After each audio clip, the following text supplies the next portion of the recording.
he's going to hop in and join us here for a few moments. Dan and I came down together. He is one of the all-time great guys. Really? Even though so he's always picking up the tab. Even though he was born and raised in Southie, I forgive him for that. Dan's not your driver today. No, he's not. I'm driving right. him because he is the one of the founders of Mass Fallen Heroes.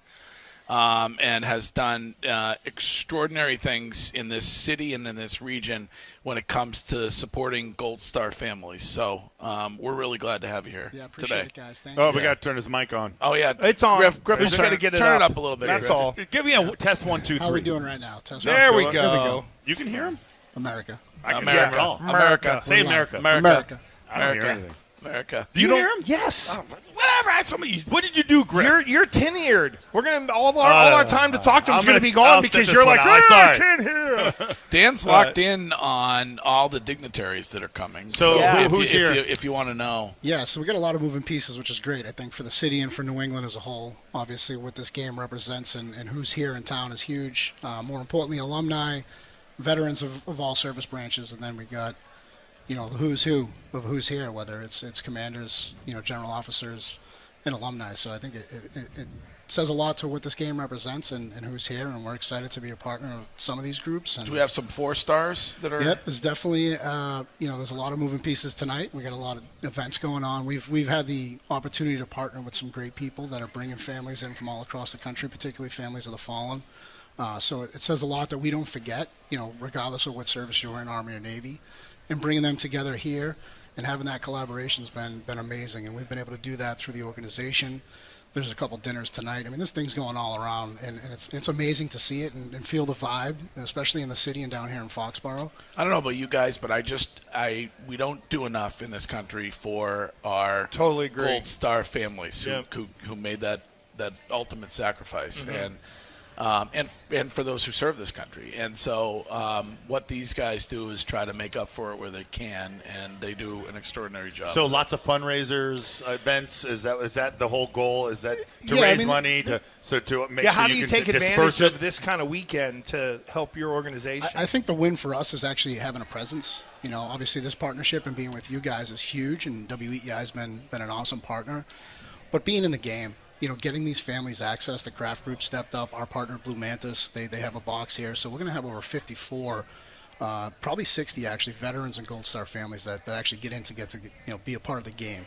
And then we partner with other groups that are coming in tonight, and they have events throughout, Cambridge, Boston, and they'll be down here in the morning. Important thing to note tomorrow, we have a group stopping. They do an honor stop before the game, and they'll be doing that at the Mass Fallen Heroes Memorial down the Seaport. So all these families that aren't from here, they're going to come in, they're going to come to the memorial, they're going to lay a wreath with the commander of SOCOM, and they're going to understand that we don't forget that sacrifice, and we're here for them, no matter how long it's been since their loved one passed.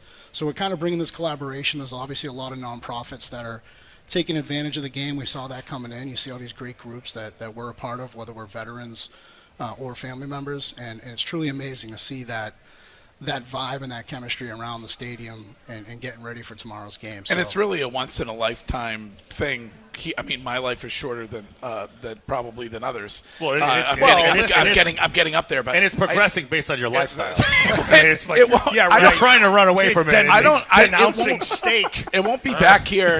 It won't be back here for a long time. Well, and I think, Greg, to the point, and Dan as well, like this game, Army-Navy, yes, it is a college football game, and there is the competition, but it really is the celebration of, like Joe Cardona told us, hey, we're on the football field on separate teams, but we're all on the same team. Right. And I think it's the constant, this game is almost a celebration of this is what the military is, and it's like Greg mentioned, we don't do enough, period. And it's just the constant keeping it out there. That, to me, it's the messaging so that people remember, not only at this time of year, but when they're having fun in June as well, that there are a lot of people who serve that are still hurting or families that have been affected. 100%. And it's great. I love what it does with there's a huge disconnect we see in our country with the military and civilian divide, and this is one of those things where by far across the country everyone's kind of united. It's fun for me to banter and say, hey, go Army. I'm an Army guy. I'm an Army veteran. Obviously, I want Army to win and take that trophy. They already beat Air Force, so Navy's next.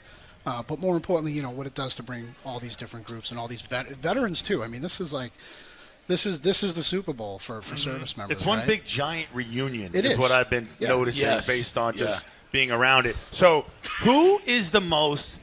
It's sort of like a high danger situation because all these powerful, important people in a small radius, I would assume. Who's the most powerful person in the city this weekend, other than the president or the ex-president?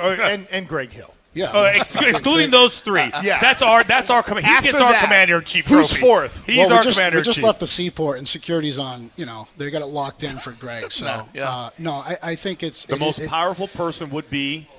Well, I mean, if the president, if the commander-in-chief's coming in, I mean, that's it. No, other than him, which he most likely is, or at least they're. I don't know. I mean, you guys probably know more than I do. I've heard this planning for the president to visit. Well, just like there's planning for Taylor Swift next Sunday as well. Yeah. But if you look at, from I don't want to speak out of turn because of security, but I mean, you do have a lot These of guys. He knows. Soldier till the end. Soldier till the end. He doesn't.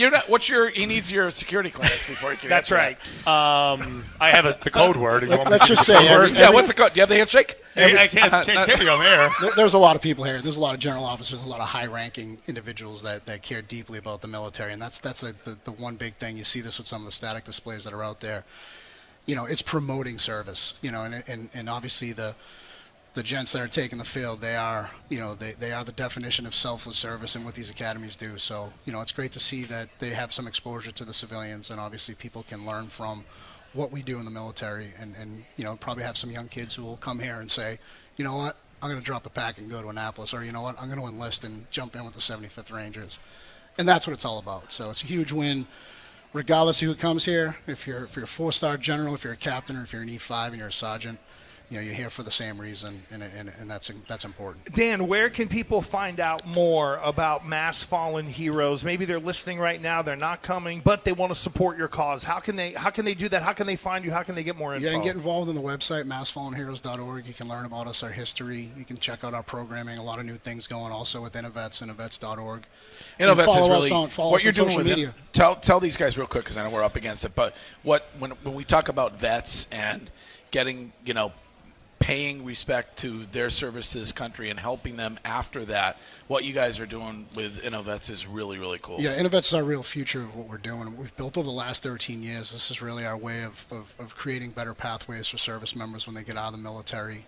So we create a program for veterans and Gold Star families that relates to entrepreneurship, but also jobs on the tech side with cybersecurity, software development, coding, things like that. We want to kind of open up doors and pathways that most people don't have traditional access to, more mainly for the junior enlisted. So we've been able to do this programming, build it out.